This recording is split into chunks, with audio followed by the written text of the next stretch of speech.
নমস্কার বন্ধুরা, live and cooking channel থেকে আজকে খাওয়া দাওয়ার রেসিপি নিয়ে চলে এলাম। দেখো একটা কই মাছ আছে, মাছগুলোকে মেরে নিচ্ছি। একদম টাটকা মাছ পুকুরে।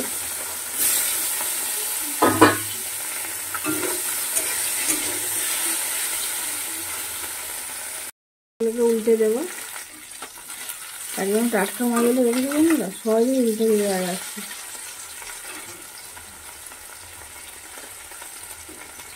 শীতে আমরা কাকিমা ধরেছিল মাছগুলো পুকুরে। এই টাটকা মাছ, ছোটো মাছ দিয়ে ফুলকপির ঝোল খেতে খুবই ভালো লাগে বন্ধুরা।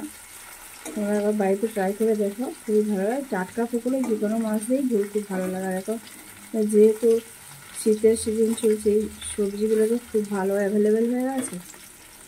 তা মাছগুলোকে আমি ভেজে তুলে নেব। মাছগুলো তুলে নিচ্ছি, ভাজা হয়ে গেছে বন্ধুরা।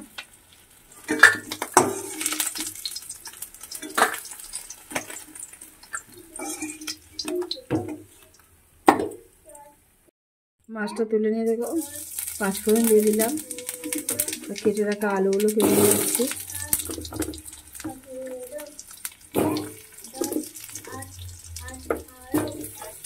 আলুগুলোকে একটু মিনিট দিয়ে ভালো করে ভেজে নেব বন্ধুরা। আলুটা ভাজা হয়ে গেছে মিনিট দিয়ে। কেটে রাখা ওলকপিগুলোকে দিয়ে দিচ্ছি। দেখো খুব বেশি মোটা করিনি, এরকম সাইজের করেছি। আর এখন একদম কষি ওলকপি, এই ঝোলটা খুবই ভালো লাগে। এবার ওলকপিগুলোকেও আরও 2 মিনিটের মতো আমি ভেজে নেব। বিনস দিয়ে দিচ্ছি।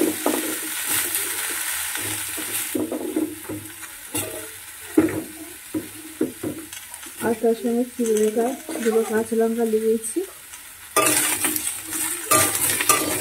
দিয়ে আরও মিনিট 3 আমি কষিয়ে নেবো, কেননা বিনসের একটা গন্ধ থাকে, তো ভাজলে গন্ধটা চলে যায়।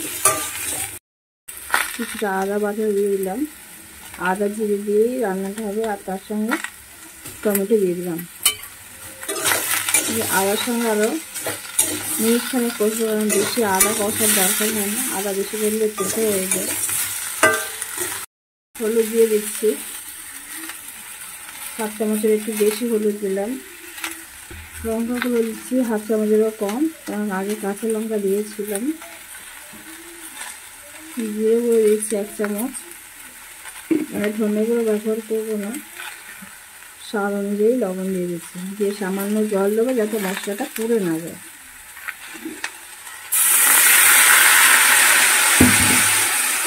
দিয়ে আলু 2 মিনিটের মতো মশলার সঙ্গে সবজিগুলোকে ভালো করে ভেজে নেব।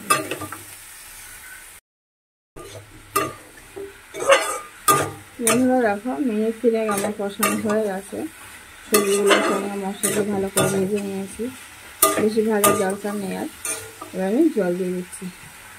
যেহেতু ঝোল হবে, একটু জল বেশিই দেব।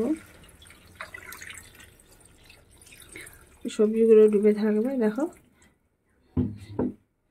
ঠিক এই পরিমাণ আমি দিলাম, যেহেতু ঝোল করব। দিয়ে আমি 5 মিনিট এটাকে ঢেকে রাখবো, যাতে সবজিগুলো সিদ্ধ হয়ে যায়। সবজিগুলো সিদ্ধ হয়ে গেলে আমি মাছগুলোকে দিয়ে দেবো। দেখো বন্ধুরা, 5 মিনিট পরে ফিরে এলাম। ওলকপিও সিদ্ধ হয়ে গেছে, আলুও সিদ্ধ হয়ে গেছে, মাছও সিদ্ধ হয়ে গেছে। এবার মাছটা দিয়ে দেবো।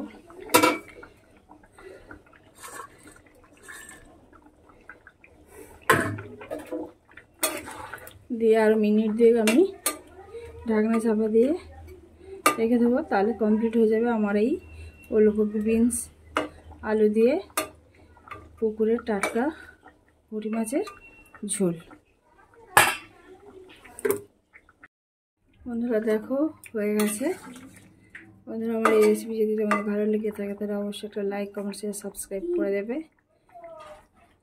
রেসিপি এই পর্যন্ত। আবার অন্য রেসিপি নিয়ে তোমাদের সামনে চলে আসবে। ততক্ষণ ভালো থেকো, সুস্থ থেকো। অনেক ধন্যবাদ।